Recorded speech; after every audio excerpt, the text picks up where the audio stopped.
Hello, good morning mga koys. So ito pala, lalatag kami ng tiles para yung sukat iisa lang. Dahil napaka masilan yung aming designer at kailangan pantay-pantay yung guhit. So ganito ang technique natin. Lalatag natin kung ilang piraso yung kakasya doon sa ating kakapit. Lalatag natin iisang sukat lang para hindi tayo magkamali. So mga koys, panoorin nyo kung paano natin sukatan yan buo para ikabit natin doon na napaka linyadi na lahat ng isang guhit lang kumbaga, isang lang, kaya kailangan natin ilapag natin bago natin siya sukatan para yung guhit pantay-pantay. So watch this, panoorin nyo mga boss. Yan ang mga diskarte kung talagang tuwid yung ating putol.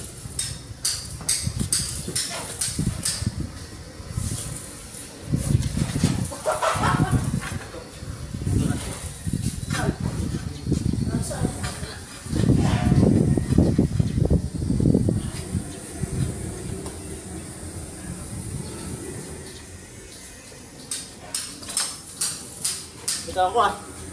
Yan ang isa.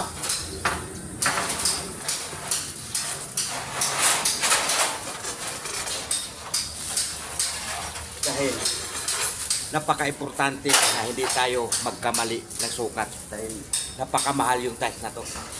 Galing pa to ng ibang bansa kaya kailangan nating ingatan. So yun lamang po ang aking maibahagi sa inyo mga boys. So sana maibigan nyo ang aking sinasabi at pakishare naman ang follow. So I love you all. Yun o. Mwah!